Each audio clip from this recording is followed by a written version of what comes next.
Penjajahan Jepun di Tanah Melayu bermula apabila tentera darat ke-25 Jepun menyerang Tanah Melayu pada 8 Disember tahun 1941. Manakala serangan terhadap Sarawak dan Sabah bermula pada 16 Disember tahun yang sama. Kejayaan tentera Jepun menawan Singapura pada 15 Februari tahun 1942 telah menyebabkan keseluruhan Tanah Melayu jatuh ke tangan tentera Jepun. Salam sejahtera, saya Li Zichen dari kelas 5 Amanah. Tajuk pembentangan saya pada hari ini ialah pendudukan Jepun di Tanah Melayu. Terdapat beberapa kaedah kajian yang saya gunakan untuk menyelesaikan kajian ini, yaitu kaedah melayari internet, kaedah audiovisual, kaedah penyelidikan perpustakaan, dan akhirnya kaedah temu buah. Pendudukan Jepun telah mencetuskan berbagai jenis dasar dan kesan kepada Tanah Melayu. Masyarakat berbilang kaum di negara kita mengalami kesengsaraan dan pengalaman pahit akibat kekejaman tentera Jepun. Pentadbiran tentera Jepun memberikan layanan yang berbeza-beza mengikut kaum. Mengapa akan Jepun berminat menguasai Tanah Melayu? Negara kita kaya dengan bahan mentah yang dapat memenuhi keperluan perindustrian ekoran pembaharan Meiji dan operasi ketenteraan Jepun. Tanah Melayu juga menjadi pengeluar utama biji timah dan kedah di dunia. Sarawak menjadi sasaran utama Jepun untuk mendapatkan sumber minyak, terutama di Miri. Tanah Melayu merupakan sebahagian daripada rancangan Jepun untuk membentuk kawasan lingkungan sekemakmuran Asia Timur Raya supaya ekonomi Jepun dapat diperkukuh. Selain itu, Jepun tertarik akan kedudukan strategik Tanah Melayu yang sesuai untuk ketenteraan Jepun. Sebagai contohnya, Singapura yang terletak di hujung semenanjung Tanah Melayu memudahkan Jepun membuka laluan penguasaan terhadap telaga minyak di Sumatera. Jepun juga menguasai Pulau Borneo untuk menjayakan operasi penaklukan tentera Jepun di Pulau Jawa. Dasar pentadbiran Tanah Melayu ketika pendudukan Jepun.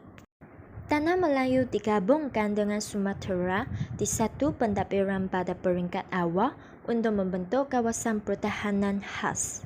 Kawasan pertahanan ini diletakkan di bawah pentadbiran pasukan tentera Jepun ke-25.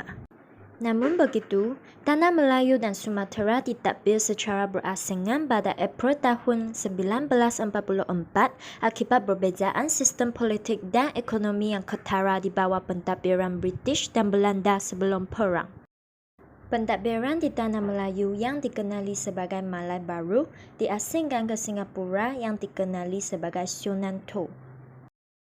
Negeri Perlis, Kedah, Kelantan, dan Terengganu pula dipindahkan di bawah pentadbiran Kerajaan Thailand. Gubernur Jeneral mengetuai Kita Borneo yang merupakan satu unit pentadbiran gabungan Sarawak, Sabah, dan Brunei. Kita Borneo ditadbir oleh pasukan tentera Jepun ke-37 yang berpusat di Kuching. Kedudukan Raja-Raja Melayu diiktiraf oleh pentadbiran tentera Jepun sebagai ketua dalam hal ehwal agama Islam dan adat Melayu. Bayaran pencen turut diberikan kepada Raja-Raja Melayu seperti sebelum perang.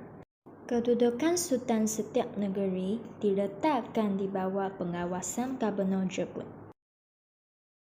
Pemimpin tempatan yang berpendidikan dan berpengalaman diberikan peluang kenaikan pangkat oleh tentera Jepun untuk mengatasi masalah kekurangan pegawai selain mendapatkan sokongan penduduk. Kuala Kurenjo atau Institut Latihan Pemimpin-Pemimpin Muda ditubuhkan untuk melatihkan dan menanamkan semangat memperjuangkan cita-cita politik Jepun dalam kalangan penduduk tempatan. Layanan tentera Jepun terhadap penduduk tempatan. Pentadbiran tentera Jepun memberikan layanan berbeza-beza mengikut kaum berdasarkan kepentingan tentera Jepun. Orang Melayu dan peribumi dilayan baik oleh tentera Jepun, untuk mendapatkan sokongan masyarakat pribumi bagi melincingkan pemerintahan. Orang India pula dibantu oleh tentera Jepun untuk menubuhkan tentera kebangsaan India di Tanah Melayu dan Borneo Utara. Orang India digalakkan menyertainya untuk kemerdekaan negara India bagi mendapatkan kerjasama orang India dalam rancangan tentera Jepun menguasai negara India. Manakala orang Cina diberikan layanan kejam akibat racun dan permusuhan daripada Perang Cina-Jepun. Sebagai hukuman penentangan terhadap Jepun semasa Perang Cina-Jepun, orang Cina dipaksa membayar sejumlah wang. Masyarakat berbilang kaum di negara kita, terutamanya kaum Cina, mengalami kesengsaraan dan pahit ketir akibat kekejaman tentera Jepun. Pernyataan ini dapat dibuktikan dengan landasan kereta api Maut. Terdapat orang Melayu, Cina, dan India yang dipaksa menjadi buruh membina landasan kereta api. Ramai yang terkorban dalam pembinaan landasan kereta api tersebut akibat kekurangan makanan dan ubat-ubatan, kerja berat, pelbagai penyakit serta suasana buruk di tempat kerja. Novel Nyawa di Hujung Pedang telah menggambarkan kekejaman tentera Jepun terhadap masyarakat awam. Novel tersebut berdasarkan kisah sebenar pemuda Melayu yang ditangkap dan diseksa oleh Kempetai kerana difitnah terlibat dalam gerakan menentang Jepun. Beliau terselamat ketika penyerahan kala tentera Jepun.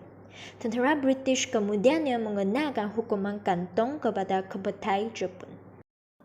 Kesan-kesan pendudukan Jepun di Tanah Melayu.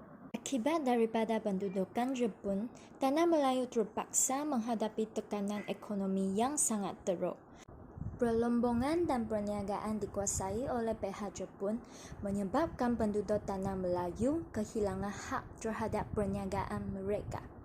Jepun turut menguasai ladang kelapa sawit dan penjualan getah, menyebabkan perusahaan getah tidak berkembang pada waktu itu.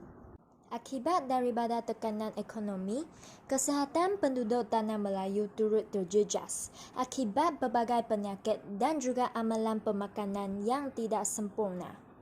Oleh itu, mereka mudah dijangkiti penyakit seperti beri-beri dan bengkak kerana terlalu banyak makan ubi kayu dan kurang makan daging. Kekurangan zat makanan menyebabkan jumlah kematian meningkat secara mendadak. Keadaan ini diburukkan lagi apabila bekalan ubat-ubatan tidak lagi dihantar ke klinik-klinik tetapi digunakan untuk keperluan tentera Jepun. Akibat penjajahan Jepun di Tanah Melayu, penduduk Tanah Melayu sedar bahawa penjajahan asing akan mendatangkan berbagai kesengsaraan dan juga kerugian. Oleh itu, penduduk Tanah Melayu bangkit menentang penjajahan Jepun, bersatu hati tanpa mengira kaum dan agama. Sebagai contohnya, pasukan sukarela gerila seperti Malayan People's Anti-Japanese Army telah ditubuhkan. MPAJA menjalin kerjasama dengan Force 136 dan juga Parti Kuomintang untuk melawan tentera Jepun. Mengapakah Jepun mudah menguasai negara kita?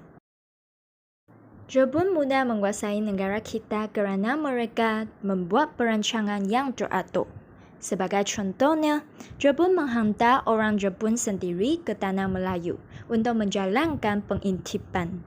Jepun menyamar dengan menjalankan pekerjaan seperti membuka kedai tukang gambar, kedai ikan peliharaan dan kedai gula-gula.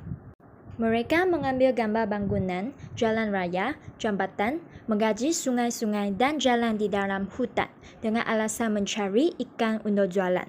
Sesungguhnya, semua maklumat ini digunakan untuk tentera Jepun untuk mengetahui kedudukan pertahanan Tanah Melayu sebelum memulakan serangan.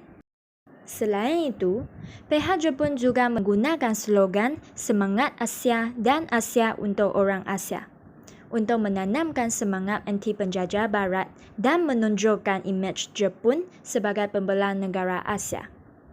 Selain slogan, Jepun turut menggunakan poster propaganda dalam tulisan Jawi. Lagipun, Kelengkapan senjata perang juga merupakan salah satu faktor Jepun mudah menguasai negara kita. Tentera Jepun telah memperkuat serangan dengan mengadunkan kekuatan, baik dari segi laut, darat maupun udara. Terdapat berbagai iktibar yang saya dapati daripada pendudukan Jepun di tanah Melayu. Iktibar kepada diri, saya akan memupuk jati diri, sentiasa mengutamakan kepentingan negara dan tidak mudah terpengaruh oleh budaya asing. Iktibar pada bangsa, semua rakyat Malaysia harus saling menghormati, berani dalam mempertahankan negara, dan bersatu padu dalam setiap tindakan.